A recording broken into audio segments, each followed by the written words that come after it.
Okay, ladies and gentlemen, we're back with another episode of Mental Wellness. Now, in this episode, and really a couple of these episodes, we're going to start dealing with probably what would be considered a lot more traditional mental wellness topics.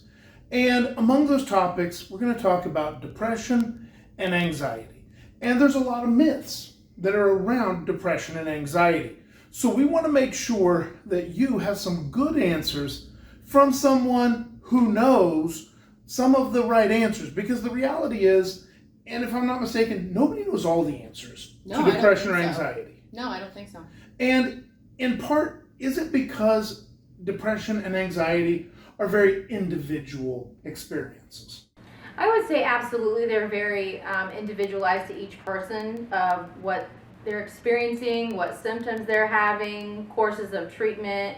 So there's lots of different ways that people experience depression, anxiety, and ways to go about trying to improve those.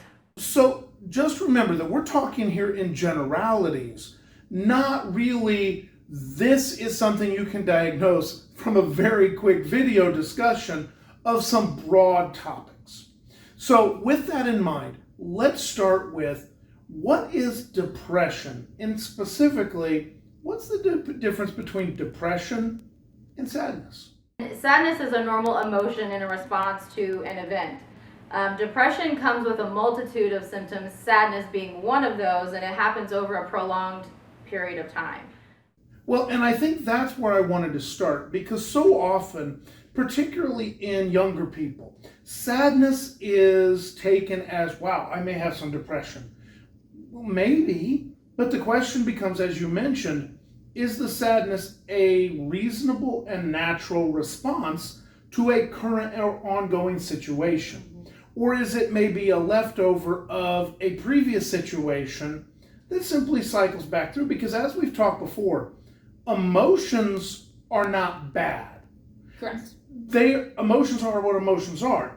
And you're going to have a variety of those emotions. So give me some ideas as to when does maybe sadness move toward depression? What would be some warning signs that I would be looking for? Okay. So if you have been feeling sad for weeks or months at a time, more often than not, that could be a sign of depression. Some other symptoms of moving from just normal sadness to depression could be being irritable, having troubles sleeping, which would either be not sleeping enough or sleeping way too much. If you're noticing significant changes in your weight or appetite, and again, not being hungry at all or eating all the time, those could be symptoms. Things that you used to enjoy that you now don't want to do could be another symptom of depression. If you're feeling hopeless, helpless, things are never going to get better, I'm always going to feel this way, that can also be a symptom of depression. And to be very clear, we're talking about over prolonged periods of time. And by that meaning, not just, man, this week has been a bad week. Because sometimes a week can seem like forever. Mm-hmm.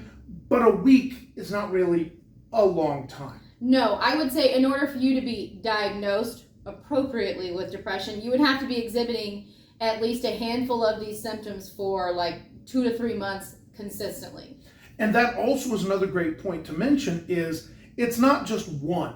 Right. It's really looking at the whole process, because depression is not a thing.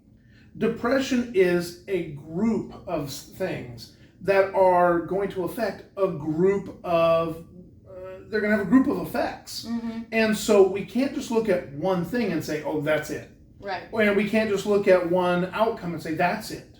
It's really having someone look at you as a whole and help you determine, is that appropriate? And that brings us to another really good point, is self-diagnosing, whether it's depression or anxiety or eating disorder or anything that you might see in the news, on websites, in the celebrity sphere. Mm-hmm. Self-diagnosing is never a great idea. It's not. And I would caution you that if you think that you might be feeling this way, I don't want you to get freaked out and think if one or two of these symptoms sounds like something that you're feeling, that, you know, the red flags go up and, oh my God, this is me. It may or it not be. And like Mr. Moore was saying earlier, there are people who are specifically trained to help deal with this, myself included being one of those, But you definitely want to make sure that you're communicating this to your parents or other, important people in your life, whether that be your doctor,